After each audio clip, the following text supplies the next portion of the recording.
উজনি মাজুলীৰ সদাব্যস্ত ফুলনি চাৰিআলিৰ পৰা অভয়পুৰীয়া ভকতিদুৱাৰ হৈ নতুন বজাৰ হালধিবাৰী পৰ্যন্ত প্ৰধান ঘাইপথটোৰ ফুলনি চাৰিআলিৰ মাজমজিয়াত এজাক বৰষুণতে একাঠু পৰ্যন্ত পানী হৈ পৰাত যাতায়াতৰ নামত সৰ্বসাধাৰণ ৰাইজে জমৰ যাতনা ভুগিবলগীয়া হৈ আহিছে।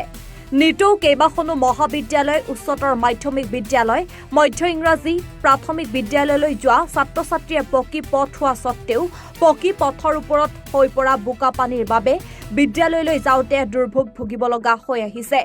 ভকতি দুৱাৰৰ দিশে ফুলনি চাৰিআলিৰ পৰা অহা পথটোৰ কালভাৰটোৰ মুখ অংশ বন্ধ হৈ পৰাত আৰু কালভাৰটোৰ দুই মুখ বহি যোৱাত একাঠু পৰ্যন্ত পানী হোৱা অংশত চাইকেল লৈ বিদ্যালয়লৈ অহা যোৱা কেইবাজনো ছাত্ৰ ছাত্ৰীৰ দুৰ্ঘটনাৰ সন্মুখীন হ'ব লগা হৈছে।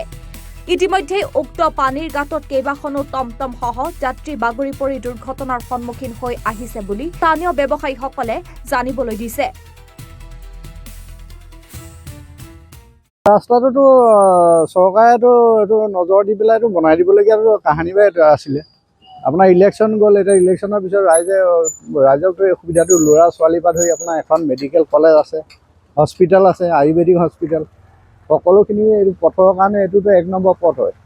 এই পথটোতো ৰাইজকতো অকণমান সুবিধা কৰি দিব লাগে। এতিয়াতো ইয়াত গৰু যাব নোৱাৰা অৱস্থা হৈ গৈছে। গতিকে সেইটো চৰকাৰৰ কিবা এটা দায়বদ্ধতা এটা হ'ব লাগিব চৰকাৰে, নহ'লে এইটো জনসাধাৰণে কৰি ল'ব পৰা কাম নহয়। কি কৰিব এতিয়া? এইটো চৰকাৰেতো তেওঁলোকৰ প্ৰশাসনৰ ফালৰ পৰা বা DC, SP মহোদয় সকলো এইপিনে অহা যোৱা কৰি আছে।